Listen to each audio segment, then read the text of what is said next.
Hi, welcome to Munched Movies. I'm Scott. I'm Sam. And today we're munching up some Game of Thrones, Season 7, Episode 4. Oh my gosh. Oh my god! I was screaming. I was screaming. It was epic. I was also screaming. It wasn't as epic, though. Whatever.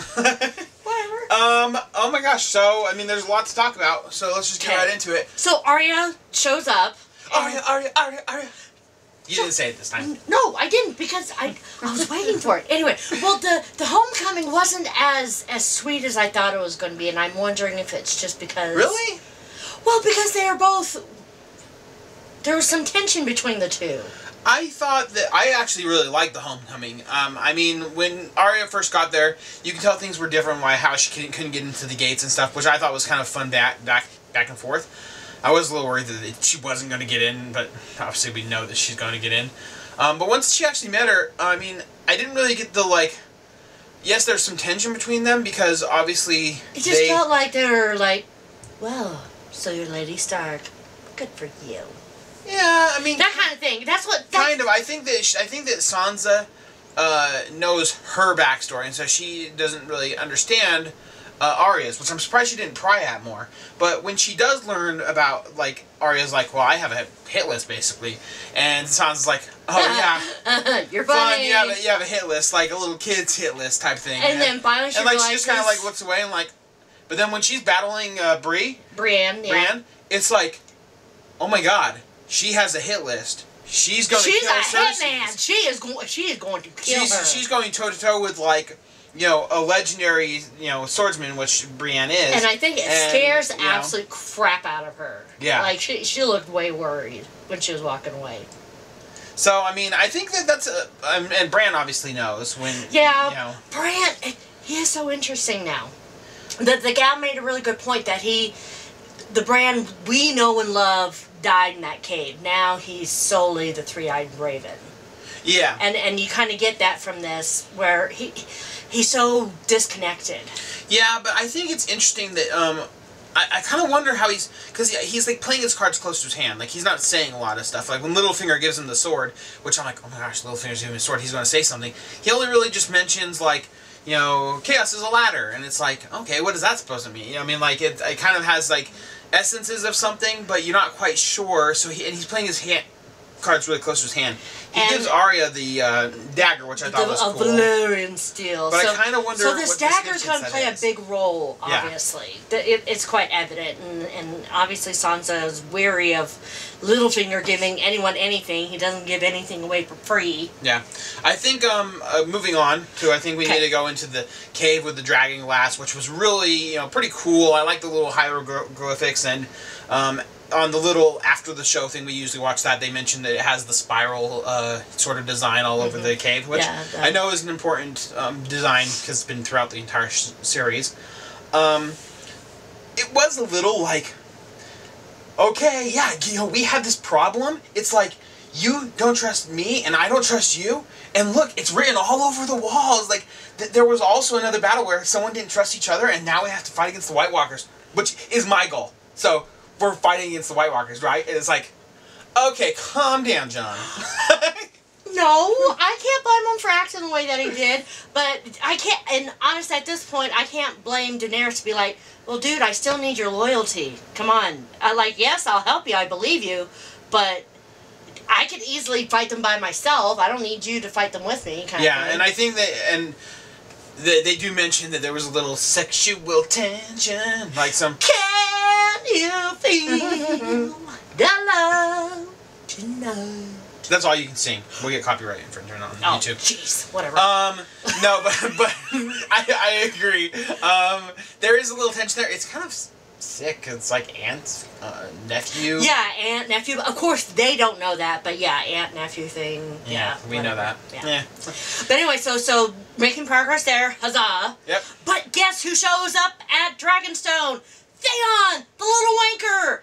And John was pissed. The little wanker. He is a little wanker. Yeah, and I mean, there's a little brief introduction of them back and forth, but really, I mean, that was just to kind of just introduce us to the fact that Daenerys wasn't there.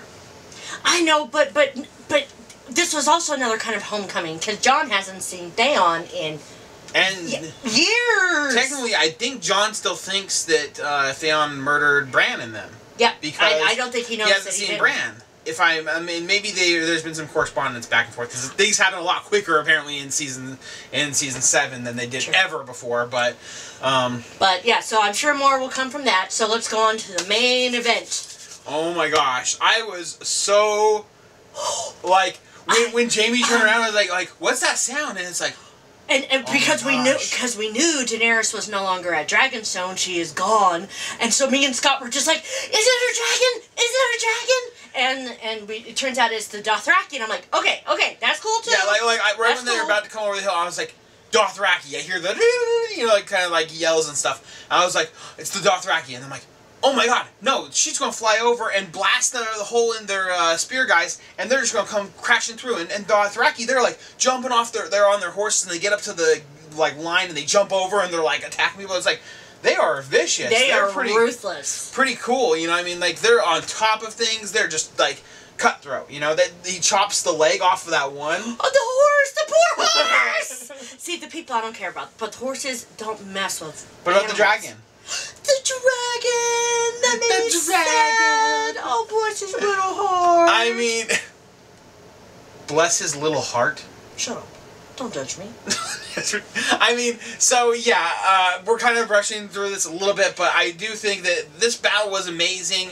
It really shows that, you know, it's finally the time when you actually get to see, like, two characters that you relatively like on opposite sides of the battlefield. You know one of them is going to lose. But in this case, I was talking to Sam, and it's like, who do you want to lose? Do you want Daenerys to lose, or do you want Jaime to lose? As much as I really like Jaime, I'm sorry, he's on the losing side. Jaime's on the wrong side of the battle. And Yeah, I hope once... the ending of the thing, I can't believe they left it on a cliffhanger, but once he wakes up, I hope that Tyrion just slaps him in the face, is like, come with us. You're on our side Basically, now. Tyrion was echoing what I was thinking. You idiot!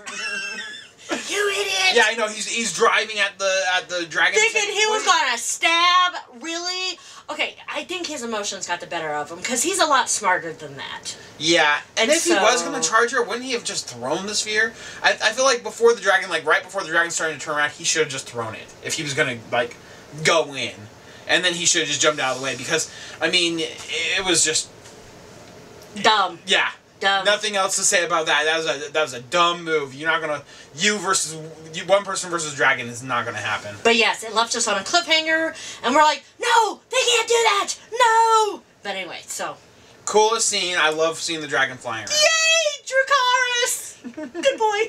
Oh, but okay, so yes, the poor dragon. That machine is fully operational. The scorpion spear thing. And so there is some kickback on the poor dragons. So. Let me ask you one question. I don't think this is actually going to happen, but what if someone shot the spear at the dragon went full bore, like, blew its fire at the spear? Do you think it could melt the spear before it gets to him?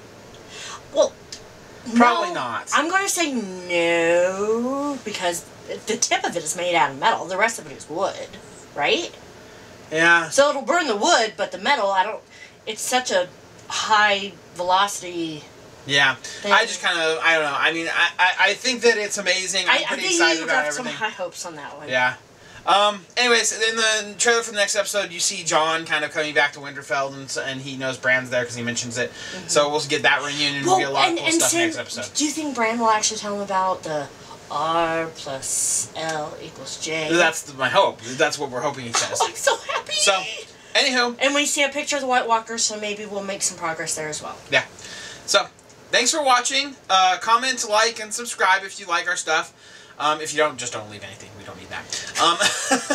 And, yeah, see you next episode. Bye!